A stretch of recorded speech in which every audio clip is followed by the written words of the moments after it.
And hello there, YouTubers. This is CD Mangaka bringing you guys a commentary series on Kingdoms of Amular. Reckoning. Is this a sequel? It has the RE subtitle to it, so I imagine that it is a sequel. But either way, regardless, it's a Western RPG game that came out early on January 2012. Finally got my hands on it through GameFly. It took me a whole month for the thing to finally frickin' ship. I was like brilliant waiting for it, but whatever. Movement, health, mana. Okay. I just remembered some buttons I haven't ever used in the game. So here we go, starting up on hard mode. And the point of this commentary walkthrough is, one, if you don't know whether or not you want to get this game, this is to kind of answer that question as you check it on out and go, oh gee, that looks okay, I think I'll go pick that up. So that's one idea behind it. The other thing also is to share a few tips and strategies I find as I play the game and as I develop my character. I discover cool combinations of stuff, and also just to kind of have my own, show the world my spin of the game as of this playthrough, which I'll go into the character I've created and my plan for the character that I have for him right now.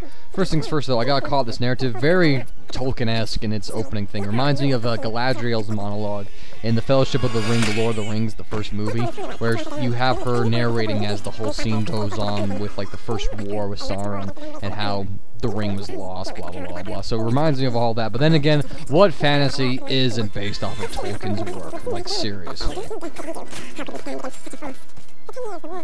So until then, we get to deal with Alvin and the Chipmunks on crack, or I guess Navi, if you're a Legend of Zelda kind of guy.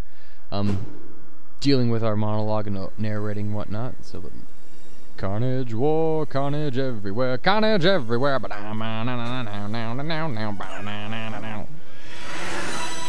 the cards go ahead and fly on through. I guess it's gonna be some weird twist of Lord of the Rings and Yu-Gi-Oh, but here we go. Starting off with Rolling Barrel of Doom. Wheelbarrow of Doom, that is. What do you think this one is then? Alpha? Lorani? Could even be a Jotun. Always a surprise, eh, Garan? Eyes on the job, boy. Don't matter what it is. Dead's dead. And be thankful for that. You don't say. We've seen. So anyways, I thought this was really clever, actually, how they introduced the character creation screen as the guys are checking out your dead body, which I'm going to speed up again right about now. So here's your four races, the Almain, the Varani, the Lo-Salfar, and the Dogglfar, the two Fars. So this one kind of looked more like this was a hello ass. I gotta check out the lady. Back to men, okay. So I figured, like, okay, you know what? I'm usually a male, like, well, excuse me, I'm usually like the race of men with like warrior attributes. So I'm gonna go pick like a different race that's not the traditional men race. So let's go with this guy because he's white. I guess it's a racist statement right there. I'm not racist, I swear.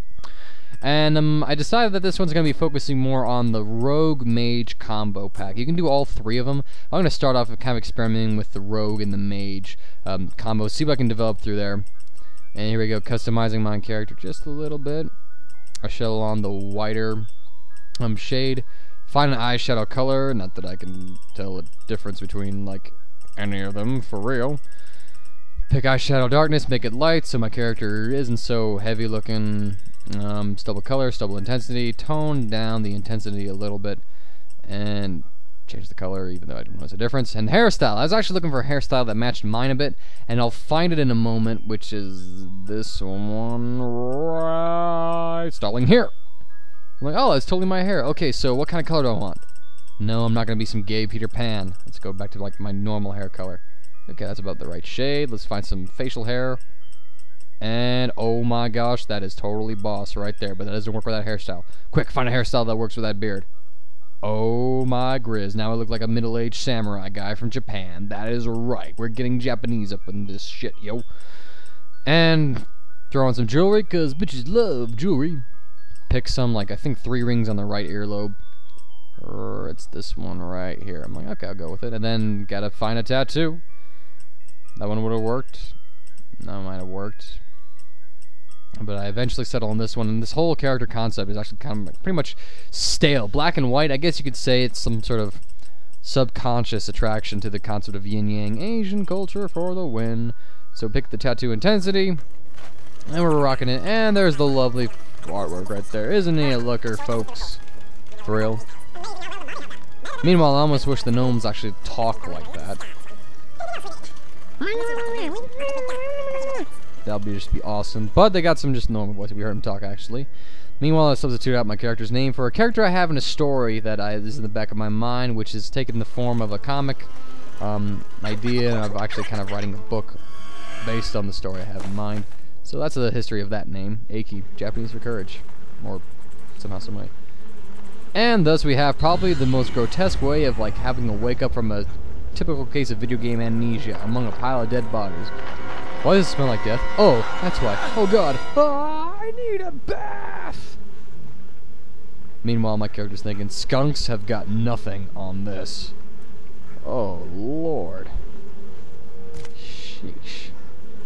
Now I know what it's like to be a Holocaust survivor.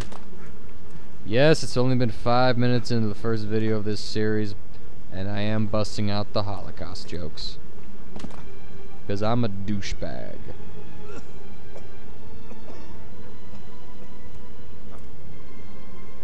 So here we go.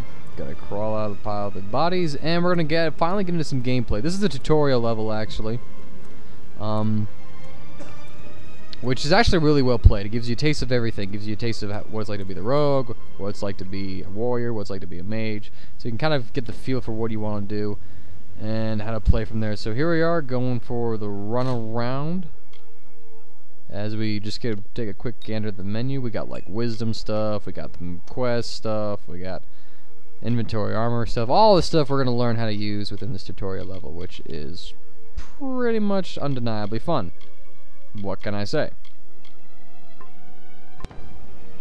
And so we're going to get our little groove on and skedaddle along up our lovely little flight of stairs. This is where we kind of learn to interact with stuff. So here we can pick up a document. Experiment disposal. You know what? I think I'm gonna keep this. Just a reminder of what these douchebags did to me, whoever these douchebags are. Thought my character. Pull the lever, crunk. Wrong lever. Emperor's New Groove joke. Burning the fire. And we get our first weapon right here, a rusty longsword. My longsword's pretty rusty, if you know what I mean. Oh, good God. Yes, there's also going to be penis jokes, or innuendos, or whatever you want to say. Either way, though, either way, this is all for the sake of entertainment, if you can even call this that. Entertainment would probably consist of me killing myself. Yeah, I'm suicidal, I guess you could say. But moving on from that, this is all meant in good humor. And here we go, our first sighting of, oh crap, bad stuff's going down. What's happening over there to those people? Which way should I go? Twatha. You know, that's only like a few consonant changes away from being the twats. I mean, like, seriously, twatha, twats, not much of a difference. All you have to do is, like, take away the H at the end and you get twats. Replace the U with a W just for accurate spelling and you get twats. That's what I'm going to call these twatha from now on, is the twats. Right, get rid of the A at the end with an S. Beat the twats. Meanwhile, we had to kill our customary giant rats. That happens in every RPG, even Dragon Age Origins if you do the right opening mission. I think. I haven't even played the game once, but I start off as a human warrior, and so I was born in a castle and we had to go kill giant rats. How do rats get that freaking big anyway? Sheesh.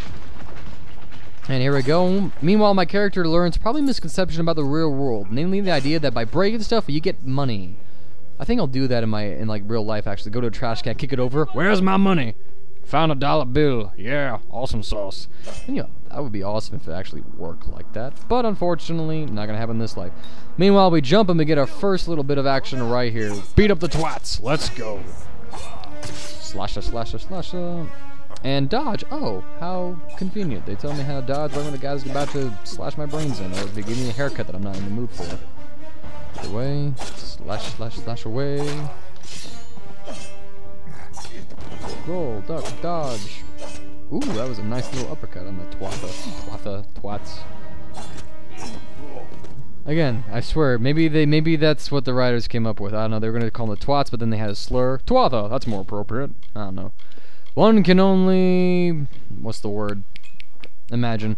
Meanwhile, I decided to become a fashion disaster by matching my worn leggings with my tattered shirt. What is this? Oh, good lord, what are you wearing? The gnome comes over to chew me out about that, which I am in fact lying. And the conversation with this guy is actually sped up a little bit because I figure you guys don't want to see the conversation, you want to see the gameplay. So I'm going to give you an idea of what the conversation was like, give you an opportunity to hear funny Alvin and the Chipmunk voices. And also just save some times for the actual gameplay stuff. So here we go. This is like the introduction to the conversation system as it is. It worked. It worked. It worked. Meanwhile, I asked all sorts of questions. And yada yada yada. So this is we're coming up probably 40 seconds within the end of this video. Not much is nothing else is gonna happen aside from me finishing this conversation. We'll kick off the next video right after this lovely little gem of an icon right here. And I hope you're all enjoying this so far. Again, once I actually develop my own character and I get further on into the game and progress, it's going to get a lot more interesting. I'll give a breakdown and stuff, I'll go into quests and whatnot, but for right now we got to start with the introductory video, and get a few things out of the way. So if you like this video, throw it a like rating, tell your friends about it or whatever, and stay tuned for the next parts. I'll try and upload one of these a day. This is Senior Mangaka. Have a fantastic day. Peace.